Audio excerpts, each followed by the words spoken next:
먼저 2절 말씀을 함께 읽습니다. 왕은 바깥 문 현관을 통하여 들어와서 문벽 곁에 서고 제사장은 그를 위하여 번제와 감사제를 드릴 것이요 왕은 문통에서 경배한 후에 밖으로 나가고 그 문은 저녁까지 닫지 말 것이며. 아멘. 왕이 예배에 참석하기 위해서 성전에 들어오는데 성전 어디에서 예배하느냐? 왕은 문통에서. 현대인의 성경에서는 이 문통을 문턱 그랬습니다. 성전 안으로 들어오질 못하고 문턱에서.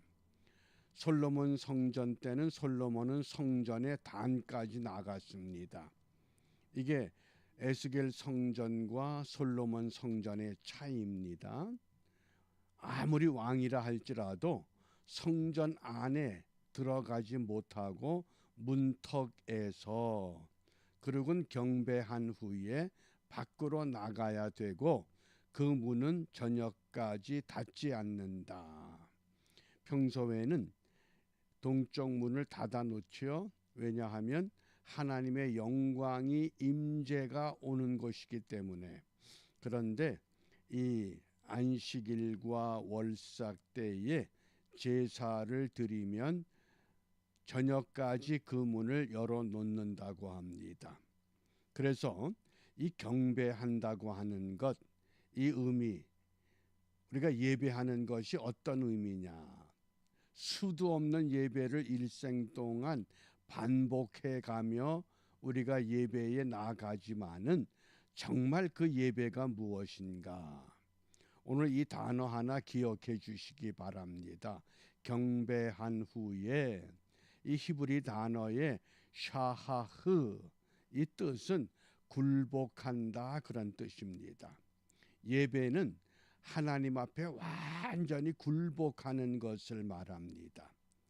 오늘 이 46장의 내용을 보면 1절부터 5절은 안식일에 대해서, 6절 8절은 월삭, 매월 초하루가 월삭 그랬죠. 우리가 어느 해에 월삭 새벽 기도회를 가졌던 기억이 있습니다. 매월 초하루. 이민 생활이 힘들지만은 초하루만큼은 우리가 새벽에 모이자. 그래서 동기를 부여했던 기억을 한번 상기시켜 보시기 바랍니다. 또 9절부터 12절은 절기의 제사에 대한 규례입니다. 그런데 이 절기 제사 때에 예배자들이 북문으로 들어오면 남문으로 나가야 됩니다. 남문으로 들어온 예배자는 북문으로 나가야 됩니다. 들어왔던 곳으로 나가는 것이 아니라 반대 방향으로 철저하게, 이것도 하나의 훈련 과정이라고 보겠습니다. 13절부터 15절은 아침 제사. 우리가 이 상번제라고 하는 것은 아침과 저녁에 하루에 2번 드리는 제사입니다. 근데 본문에서는 아침 제사의 규례를 말씀합니다. 또 16절부터 18절은 왕의 기업의 규례. 왕이 자녀들에게 기업을 줄 때 철저하게 왕의 몫으로 줘야지 백성들의 것을 빼앗는, 아합 왕같이 그 포도원을 빼앗는 그런 일이 있으면 안 된다고 하는 것. 그리고 19절에서 24절은 제물을 준비하는 규례입니다. 이제 이런 내용 구조 속에서 이 경배한 후에, 우리가 예배한 후에 어떤 믿음으로 세상을 향해 나가야 하느냐, 그것이 우리 이사야 45장 14절 그 하반절에 그들이 너를 따를 것이다. 사슬에 매여 건너와서 네게 굴복하고, 이 굴복하고 이 단어가 샤하흐, 오늘 이 에스겔서에서는 경배한 후 이렇게 번역이 됐습니다. 철저하게 굴복하고 간구하기를 하나님이 과연 네게 계시고, 어떻습니까? 우리가 예배를 마치고 세상에 나갔을 때에 우리가 철저하게 하나님께 굴복하고 순종하면 우리의 삶을 통해서 우리 주위 사람들이, 세상 사람들이 무엇을 느끼고 깨달아야 되느냐? 아, 하나님이 과연 여기 계시구나. 어떻습니까? 우리가 그런 삶을 회복해야 한다고 하는 것, 그것이 예배자, 경배자, 제사한 사람의 온전한 예배라고 오늘 말씀을 하십니다. 따라서 하나님이 과연 내게 계시고 그 외에는 다른 하나님이 없다. 정말 참신이 여기 있구나. 수가성 우물가에 그 사마리아 여자가 예수님과 만나 대화한 후에 이 사람이 참 선지자구나, 그런 고백처럼 오늘 이 시대에 모든 그리스도인들이 삶의 도처에서 온전한 예배자로 회복될 때에 오늘 세상 사람들이 그 그리스도인들을 보면서 과연 이런 것이 예수를 믿는 참 모습이구나, 이렇게 우리가 드러날 수 있는 그런 믿음을 회복하라고 말씀하십니다. 그러면 이러한 것들을 이루기 위해서 백성들은 어떻게 예배했는가? 3절입니다. 이 땅 백성도 안식일과 월삭에 이 문통에서, 2절에 보면 왕도 문통에서 하나님께 경배했습니다. 그런데 왕의 경배한 자리와 백성이 경배한 자리가 우리 성경엔 똑같은 문통이지만은 약간 위치가 다릅니다. 그건 왜냐하면 왕이 문통이라고 하는 자리는 미프탄, 그래서 문턱을 의미하고, 백성들이 예배하는 자리 문통은 페타흐라고 해서 성전 문 입구를 말합니다. 그러니까 어떤 서열을 정하는 것이 아니라 예배의 질서를 위해서 왕이 서는 문통, 문턱, 백성들이 예배하는 자리 문통, 문 입구. 그래서 경배자들의 그 위치와 자세를 통해서 예배한 후에, 그리고 남문으로 들어왔으면 북문으로 나가고, 북문으로 들어왔으면 남문으로 나가고, 내가 들어온 방향의 반대편으로 세상을 향해서 나가야 할 것을 오늘 우리에게 말씀을 하십니다. 그렇기 때문에 우리가 정말 오늘 이 에스겔서가 회복의 말씀입니다. 무엇을 회복하라고 했습니까? 성전을 회복하고 44장부터 46장은 제사, 예배를 회복하라고 말씀합니다. 과연 우리가 어떻게 예배를 회복해야 되느냐? 어떻습니까? 늘 반복적인 예배 순서, 예배 형식, 또 예배 시간, 이러한 것 때문에 우리가 변화를 느끼지를 못하고 예배할 때가 참 많습니다. 그러므로 오늘 우리가 정말 주일에 예배 참석할 때 과연 이 예배가 하나님께 예배하는 것인가? 우리 흔히 오늘 예배 현장을 로버트 웨버라고 하는 이 초대교회 예배 신학자입니다. 미국의 남침예교회 목회자였는데, 로버트 웨버는 예배 정의를 한마디로 예배는 동사다, 명사가 아니라 동사, 활동적인 것이 돼야 된다, 그 뜻입니다.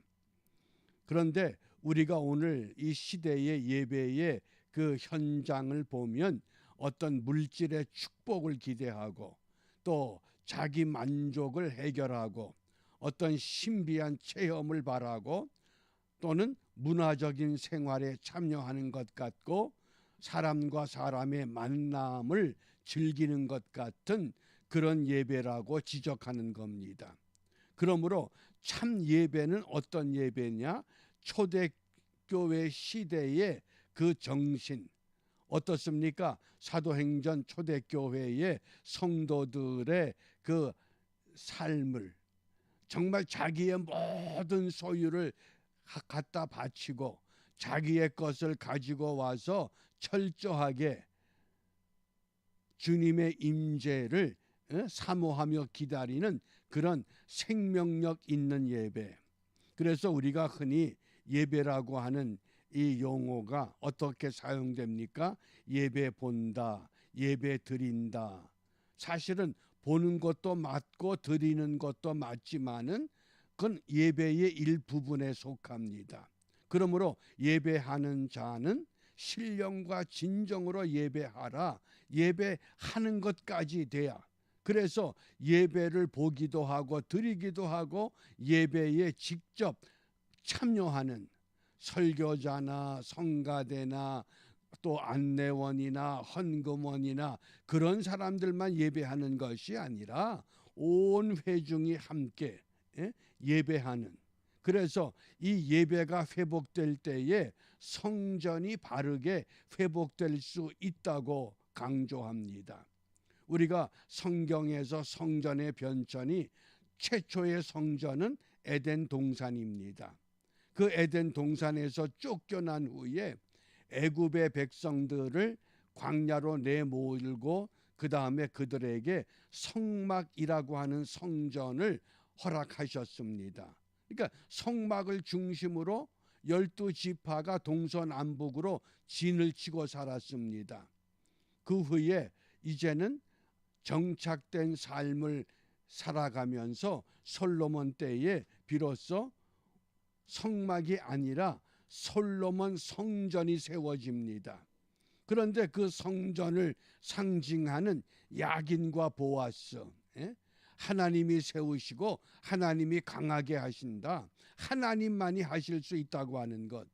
그런데 하나님 중심이 되지 못했을 때에 결국은 북이스라엘 남유다가 완전히 무너지고 결국은 포로가 되고 말았습니다. 그 바벨론 포로에서 돌아왔던 백성들이 세운 성전이 수룹바벨 성전이었습니다. 또 그 성전도 무너지고 예수님 당시에 세워졌던 성전이 헤롯이 유대인들에게 환심을 얻기 위해서 세웠던 헤롯 성전입니다. 지금 그 예루살렘의 서쪽 통곡의 벽, 그것이 헤롯 성전의 일부분입니다. 그러니까 성전이라고 하는 개념을 예수님은 어떻게 강조하셨습니까? 내가 너희 안에 너희가 내 안에 너희 몸이 성전이다. 그러므로 예배자들이 예배를 마치고 교회를 떠나서 우리의 삶의 터전으로 나아갈 때 우리의 삶의 터가 바로 예배자의 자리가 된다고 하는 것, 그것이 온전한 예배를 회복하는 모습이라고 말씀을 합니다. 그러므로 오늘 우리가 무엇을 기도해야 되겠습니까? 시편 122편 6절에 예루살렘을 위하여 평안을 구하라. 예루살렘은 하나님의 성전이 세워져 있던 자리를 말하죠. 그런데 예루살렘을 사랑하는 자, 성전을 사랑하는 자는 형통하리로다 그랬습니다. 형통을 구하지 말고 성전, 하나님이 기거하시는 그곳을 사랑하라. 지금 예루살렘 땅에 전쟁이 진행되고 있습니다. 우리는 그 땅에, 예루살렘 땅에 평화를 주시기를 기도하고 또 모든 것들이 주의 말씀대로 이루어지기를 기도하며 내 안에 참된 평화, 정말 주님이 내 안에 좌정하고 계신가? 그러면 내 삶에, 내 생명의, 내 소유의, 내 모든 것이 주인이 누구인가? 우리가 주님을 내 안에 모신다고 하는 것은 주인을 누구로 인정하느냐? 내가 주인이 아니라 예수님께서 주인 되는 삶, 우리가 이러한 삶을 결단하며 10월을 마감하고 새 달을 우리가 준비하는 복된 하루가 되시기를 바랍니다. 기도하겠습니다. 자비로우신 아버지 하나님, 예루살렘을 사랑하는 자들에게 형통의 은혜를 약속하셨습니다. 그 예루살렘 땅에 하마스와 이스라엘의 비참한 전쟁은 계속되고 3차 대전이라고 하는 위기를 우리에게 몰아내고 있습니다. 비옵기는 이러한 것들도 사람의 생각과 주장에 의해서 자기 세력을 넓히고 확장하는 전쟁이 아니라 하나님이 원하는 참다운 평화, 올바른 성전을 회복하기 위한 과정이 될 수 있도록 주 성령께서 간섭하여 더 이상 피비린내 나는 무기를 자랑하는 이념을 다투는 그런 전쟁이 아니라 여호와 하나님만이 참되신 하나님 되심을 드러낼 수 있는 거룩한 전쟁 될 수 있도록 먼저 우리 자신들이 내 안에서부터 주님이 나의 주인됨을 고백하는 은혜의 삶을 결단하는 이 하루가 되도록 인도하여 주시옵소서. 예수님 이름으로 기도합니다. 아멘.